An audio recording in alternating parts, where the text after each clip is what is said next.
I remember saving my last paycheck from my old job and moving to Virginia, having just enough money to buy a one-way plane ticket to Virginia and getting off of the plane, knowing that back in Georgia I had lost my car, my houses, failed business, and looking at my wallet and having only $1 to my name. And I knew that this had to be the start of something special. I knew that with this next business, it had to be something that was different about it. In my previous business, it was all about profit. It was all about making money, and money was the primary objective. But with this business, I wanted to do something that would be more significant, something important for my community, something that would be an integral part of the community where it was founded, and also something that would be inspirational to those who would not only become customers, but also people who wanted to start their own businesses as well.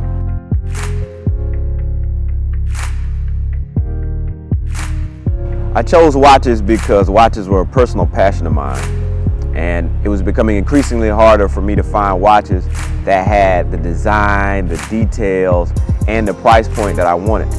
And I noticed that there was a gap in the market. There was this huge market of super high-end watches, 10, 20, 30,000, and then there was this lower-end market. But most of the people in the lower-end market just copied the designs of the people in the higher-end market, and there wasn't a lot of innovation.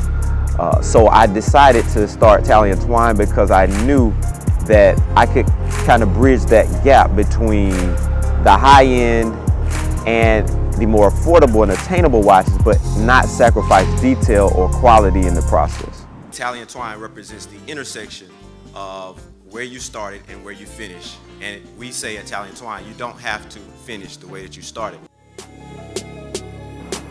In starting Talley Twine, there were so many unanswered questions. There were so many things that I didn't know. And I told myself that I was just going to take the process one step at a time, because in the past, I had become so overwhelmed with the details of starting a company that I eventually wound up procrastinating and not following through. So I told myself that I would learn each new thing step by step as to not overwhelm myself. And I think that happens to a lot of entrepreneurs. They overwhelm themselves with the minutia, the details of starting the company, and that prevents them from moving forward. The early days of Talley Twine were very interesting because after I had uncovered the unanswered questions, I had figured out manufacturing, I had figured out design, and I was able to make the product, but I needed the money to make the product. And financing is a very difficult issue for a lot of businesses. And what I chose to do was to finance the business via a crowdfunding site. I knew that two things would happen. Number one, I would raise enough money and at the same time validate my product, or I wouldn't raise enough money and at the same time know that I needed to put in some more work on the product to make it successful. So luckily we did raise enough money. We raised over $25,000 to get the company started, and that was the beginning of Talley Twine. And it was at that time that I began to believe that, hey, we do really have something here. This could be a company that could be around for years to come. The company was doing great. We were starting to pick up steam.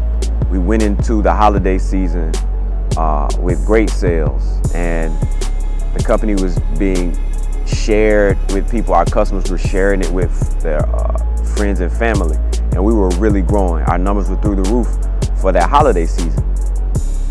But that January, shortly thereafter, on January the 5th, I remember it like it was yesterday, there was a knock on my door. I was sitting at my desk at work eating lunch, and there was a knock on my door, and at the door was our human resources manager and the president of our company. Now, I knew that these two showing up unannounced wasn't a good thing. So they called me over, and they pretty much told me that today was my last day and that I was being laid off. There were changes going on in the company, and my position was one of those positions that was deemed to be, for lack of a better word, dispensable. And instead of becoming upset, there was a calm that came over me. You know, a shocking calm that I really felt relieved that now I had been forced to stop working a 9-to-5, but I now had the opportunity to do what I've always wanted to do, and that's to be a full-time entrepreneur. Now, the only thing that I was worried about was going home and telling my pregnant wife that I had just lost my job. I knew that would be the hard part. And when he told me he got laid off, I was in disbelief, actually. So it was in January, right after the holidays. We just found out we were having a baby girl. I was 5 months pregnant. So my first thought was, okay, you got laid off. We can get through this. Where are you going to work?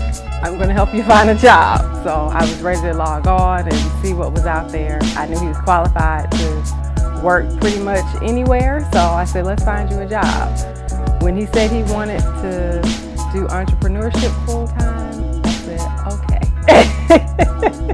This is going to be interesting. So now Talley Twine is growing. We've been able to consistently release new designs. This year we introduced 2 new non-watch products. Our customer base is growing, our referrals are growing, our internet traffic is growing. And I believe that's all because I was able to make a commitment 100% to my business and to growing it. And now I think we've become one of the more recognized independent watch brands in our space. And that's all because we've just devoted ourselves to doing everything that the other companies aren't doing and using that as our platform to grow our business. For other would-be business owners out there, people thinking about starting a business, the best piece of advice that I can give you is just to take action. When you take action, things start to come together for you. You learn in the process. Give yourself time to make mistakes, to grow, to learn, and to build a business that you've always imagined. It won't always happen immediately overnight, like the stories that you hear in the media, but if you're consistent, if you stick with it, and if you're committed to learning and growing the business, it'll happen for you.